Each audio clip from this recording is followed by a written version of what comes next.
Hey guys, and welcome to Mondays with Michaela. This is my interview with Tim Costello. I hope you enjoy. Let's get on to the video. So, do you think humanity could possibly come out of the COVID-19 situation for the better, particularly in terms of environmental concerns? It's possible. I'm not sure it's probable, hmm but it's possible. Look, there is a high road and a low road, and we stand at least with the option of a choice. The high road is to say, build back cleaner and greener, trust the experts like we did with health, the climate change scientists, learn from the ability we had with compliance to actually say we can do that when it comes to the environment. That's the high road. Yeah. Look, the low road is let's just snap back. Let's just get our jobs and our lifestyle, whatever it costs, whatever it did to the damage it did to the environment, just get it back. And we don't want to hear stories about any more sacrifice. And, the real difference, Michaela, was that COVID-19 was the imminent threat, where we had estimates of huge numbers of loss of lives and suppressed the virus at great economic cost. Climate change, the problem is sacrifices now, we don't necessarily see the benefit till 10 years, 20 years later. And sadly, too many politicians have said, well, I'm not running for office in 10 years' time. I'm running for office now. So we have a choice. There is a high road and a low road. I hope we could take the high road. How do you think we can make sure we take the high road? Well, I think young people like you saying this is our future you're playing with, and these decisions now, we won't take you seriously unless you take our concern seriously. Don't even come asking for our voice, our vote, if you really don't want to listen, if you've made up your mind. So I think pressure from young people, certainly the leadership that's coming out of some nations, Scandinavian nations, even the British, who on climate change have shown great leadership. Look, the sad thing is that China, with the shock of going backwards, as opening coal-fired power stations just to get back to a living standard and a growth that they've lost. But that does not give Australia a leave pass to say, well, if they're doing it, we can do it too. And I think your voice, your generation's voice is absolutely critical. I am 16, and to be honest, I don't feel too sure about the state in which the planet is being left for my generation. As we were saying, I don't think that the politicians are really taking much care in it. So what advice do you have for me? Don't lose hope. I think that hope at one level is natural for young people your age. Your whole life's ahead of you. I believe my generation has been irresponsible. We've been the worst saving, highest spending, most polluting generation in human history. And we've had all the government benefits. Free university education, I never paid for that. And negative gearing capital gains, wonderful retirement pensions. I think it's a question of intergenerational equity. In fact, I don't understand why people your age aren't rioting in the streets. I actually think our generation has shafted you. And that moral argument of intergenerational equity, I think, is very powerful. So I hope you keep it up. Absolutely. So you have had significant experience with the ways of the world, particularly in comparison to someone my age. Based on this experience, do you think humanity is capable of the environmental change required to ensure a more equitable future for all? Look, I do. I think we actually have some distance to travel in the people's movement from below to get the leaders elected that will actually align with a future. But what we know is that humanity has lived since 1945 with the nuclear bomb. And at your age, I must admit, I thought, not much point marrying and buying a house, the world's going to be destroyed in a nuclear holocaust. But we have managed to live on that knife edge, and that actually shows me we are capable of acting responsibly. When it comes to climate change, the winds blowing of turning inwards and nationalism, and we won't trust globalization, negative globalism, our Prime Minister called it last year, makes it harder. These are headwinds because climate change can only be solved globally. All nations doing their fair part, not giving a leave pass. And I understand when Australian politicians say, well, hang on, China, you've got developing country status for putting more carbon up there. You're actually now a rich superpower. You should be bound by the same rules as us. Yep, I think that's right. But while we struggle with that, I don't think Australia has ever been in a position to lecture. We each year at climate change conferences wing the gong for the worst performing nation when it comes to climate change. So I think we need to put the acid on our leaders and take our backyard seriously. Absolutely. So sadly, the science of climate change is often considered debatable. Obviously, this is frightening considering the seriousness of climate change. How do we overcome this? So I have noticed a shift. I think part of it was the bushfires. I've seen the Murdoch press, which has been cheering the climate change denialists. Well, they started as denialists. Now they'll say they're just skeptics, or they're just looking at other possibilities. There's been a shift in tone. James Murdoch coming out and castigating the Murdoch press for its climate change denialism during the bushfires, I think has tamed some of those denialist skeptics who really have teamed up with the conservative side of politics to say whatever we do doesn't matter. Why would we ever at a cost to ourselves, given coal's abundant and ubiquitous here if others aren't? It's a ridiculous argument. We didn't say at the Second World War, oh, whatever we do isn't going to matter. What Australia did wasn't going to make much difference. Yeah. We jumped in. Yeah.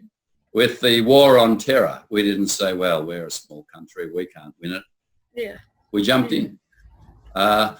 And I find it troubling that nihilistic argument that whatever we do doesn't matter is still being advocated, even in the blueprint for energy that's there.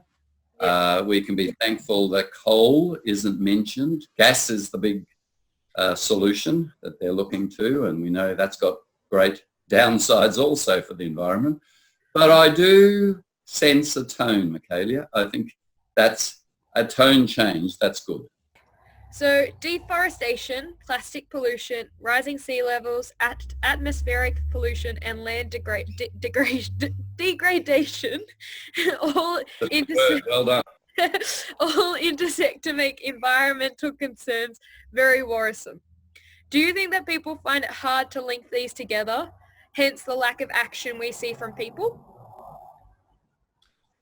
Yeah, look, certainly a lot of people don't join the dots. I think the more immediate issue is most people, since the global financial recession, haven't seen any wage increase. The share of profits going to capital, to bosses, not to workers, has been disproportionate. And most people are focused on their own incomes, their own job. 95% of people aren't even interested in politics, Michaela. Yeah. They tune in when there's an election thinking, oh my gosh. Most of the rest of the time they don't. I do think they have noticed something. They have noticed that the Australian government with the states acting collaboratively has done a marvellous job in suppressing the virus. Yeah. Compare our federal system to the US. where a narcissistic president has polarized and only wanted to fight state governors, and over 105,000 deaths. We've had 100 deaths. And I think our Prime Minister, Scott Morrison, has noticed that there are greater wins from collaboration. Yeah. And including state Labor premiers in the National Crisis Cabinet has brought him plaudits and praise.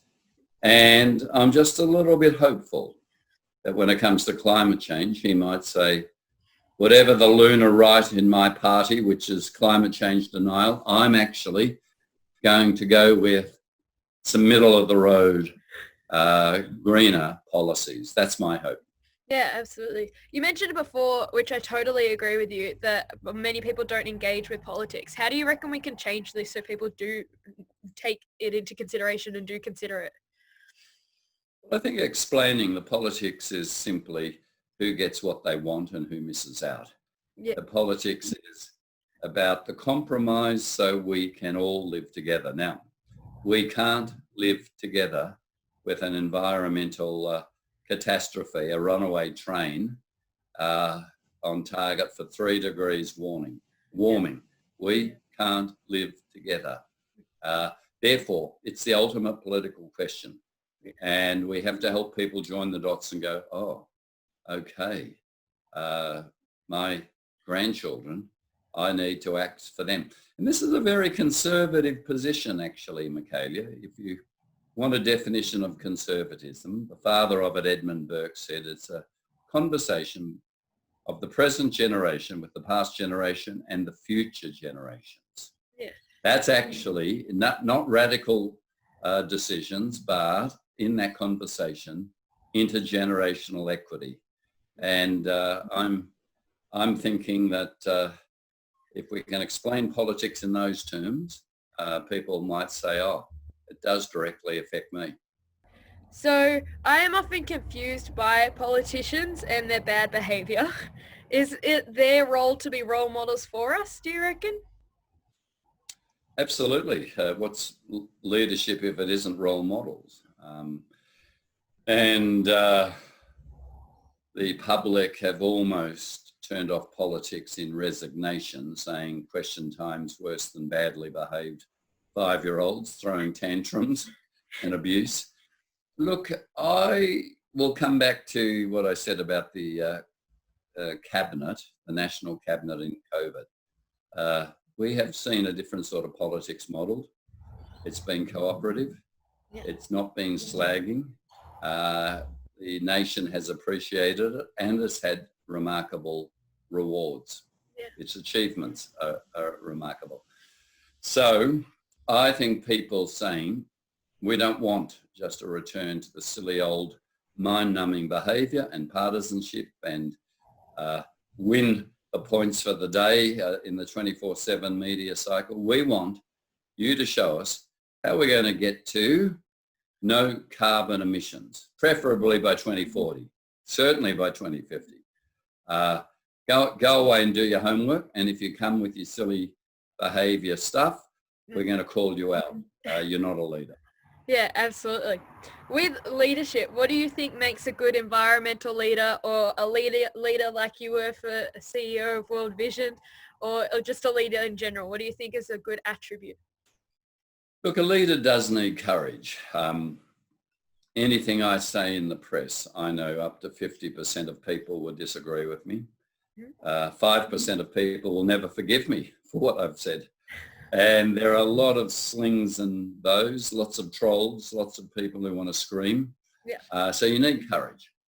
Secondly, you've got to stay focused on why you want to be a leader. I say to young people who say, I'd like to be a leader, why? It's important to know that leadership isn't glory and it's never pain-free. And it is because you actually want to achieve something. Yeah. You want to move the dial. You want to stay focused on why you're prepared to lead. Yeah. And there are seasons. You know, I've had great runs in the media, but I've always known and it's happened, there will be times when the media will turn on me. Yeah. And you just know that's going to happen. And a leader has to have the courage to suck that up. Your experience and based on your time with World Vision, would you say the world is getting better or worse? Oh, the world's getting much better. Yeah. If you look at, say, two countries, China and India, in 1948, 47% of India's population lived in absolute poverty. That's such poverty that you can't even provide enough calories for your children under 5 to survive. Yeah. And in China, the figure was 42% of the population lives in absolute poverty. Today in India, it's 7% of the population in absolute poverty. In China, it's 0.3%. Wow. If you look at any indicators, and this includes murders and rapes and people killed in war and plane crashes, since the Second World War, we are much safer, we are living longer, we are much healthier, we have made great progress in lifting people out of poverty. So the big story is actually a great story. Yeah. It's a very positive story. Yeah. So in your book, you mentioned that at your first conference as the new CEO of World Vision, you were meant to have no comment on Aboriginal reconciliation.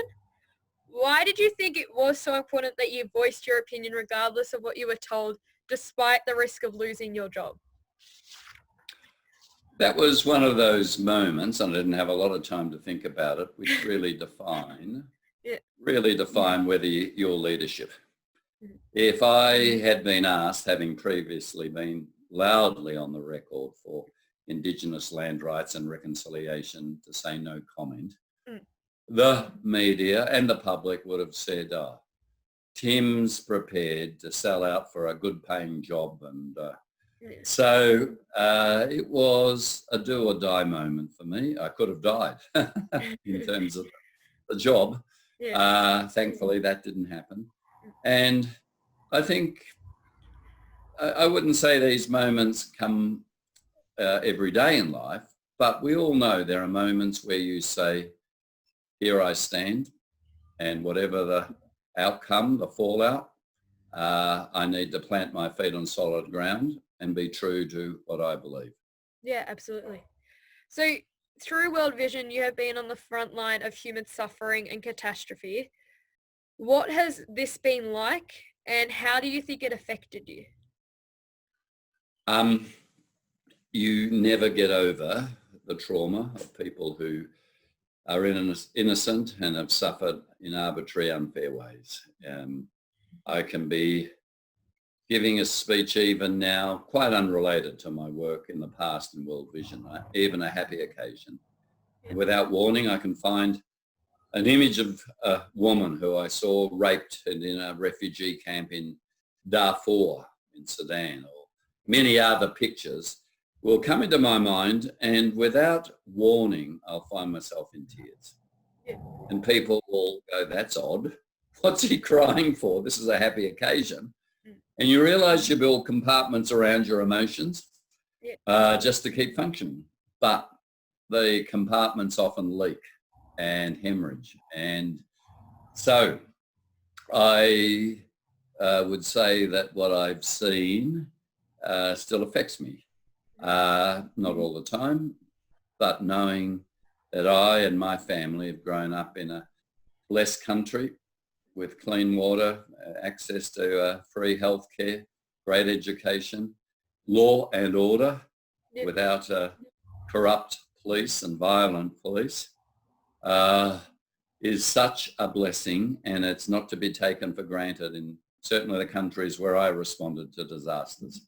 Yeah, absolutely.